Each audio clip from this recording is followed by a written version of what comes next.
Hi, ఇవాళ మన షార్ట్లో స్పైనల్ ఇంజెక్షన్స్ గురించి డిస్కస్ చేద్దాం. స్పైనల్ ఇంజెక్షన్స్ అంటే ఏదైనా యాక్సిడెంట్ జరిగినప్పుడు స్పైన్ డిస్ప్లేస్ అవ్వడము, వర్టెబ్రే డిస్ప్లేస్ అవ్వడము, బల్జెస్ అవ్వడము, ఇన్ఫ్లేమ్ అవ్వడము అంటే స్వెల్లింగ్ రావడము, తర్వాత సెరెబ్రోస్పైనల్ ఫ్లూయిడ్ అనేది పోవడము, డీజనరేటివ్ డిస్క్ డిసీజెస్లో ఏజ్ అయ్యే కొద్ది డీజనరేటివ్ డిస్క్ డిసీజెస్, తర్వాత స్కోలియోసిస్, కైఫోసిస్లో అంటే బెంట్ స్పైన్ కేసెస్లో ఈ అనెస్థెటిక్స్ ఇస్తారు పెయిన్కి, ఓకేనా. అండ్ తర్వాత కార్టికోస్టెరాయిడ్స్ థెరప్యూటిక్గా ఇస్తారనమాట, యాంటీ ఇన్ఫ్లమేటరీస్ అనమాట ఇవన్నీ.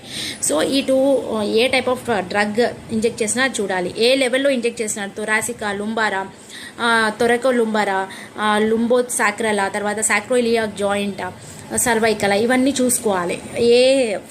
ఏ స్పైనల్ కాలంలో ఇస్తున్నాడు, బైలేటరల్ ఇస్తున్నాడా, లెఫ్ట్ సైడ్ మాత్రమే ఇస్తున్నాడా, రైట్ సైడ్ మాత్రమే ఇస్తున్నాడా, ఎన్ని లెవెల్స్, ఎన్ని ఫేసెడ్ జాయింట్ ఇంజెక్షన్స్ అయితే ఎన్ని ఫేసెడ్ జాయింట్స్ ఇంజెక్షన్స్ ఇస్తున్నాడు చూసుకోవాలి.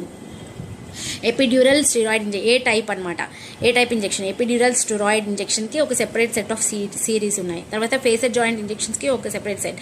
ఫేసెడ్ జాయింట్ అంటే L1 to L2, lumbar 1 to lumbar 2, ఇది ఒక facet joint. L2 to L3, ఇది ఒక ఫేసెడ్ జాయింట్. సో ఎన్ని ఫేసెడ్ జాయింట్స్ ఇస్తున్నారు.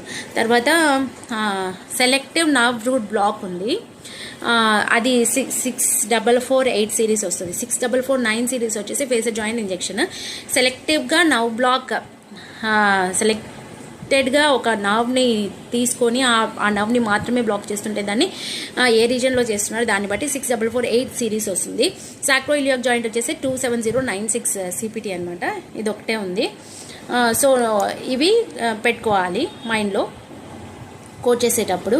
ఇంకా ఇప్పుడు కొత్తగా 2025 CPTలో ఏమొచ్చింది అంటే continuous infusion injection or continuous infusion, catheter పెట్టి continuous infusion or intermediate bolus ఇచ్చి చేస్తున్నాడా, అవి న్యూ డిస్క్రిప్షన్ అనమాట. సో అవి కూడా మీరు చూసుకోవాలి. ఈపీసీలో కంపల్సరీ దీని మీద క్వశ్చన్ వస్తుంది. సో దీన్ని స్టడీ చేసేటప్పుడు చూడండి, ఓకేనా. ఇంకొకటి నర్వ్ బ్లాక్ పేరు డిస్ట్రక్షన్ బై న్యూరోలైటిక్ ఏజెంట్ అని ఉంటుంది, అది సెపరేట్ CPT కోడ్స్ ఉంటాయన్నమాట, అది కూడా చూసుకోవాలి. ఫ్లోరోస్కోపీ సెపరేట్గా కోడ్ చేయకండి, డిస్క్రిప్షన్లో ఆల్రెడీ మీకు including fluoroscopy or CT guidance అని ఉంటుంది. సో చూసుకోవాలి. ఇవి అనమాట.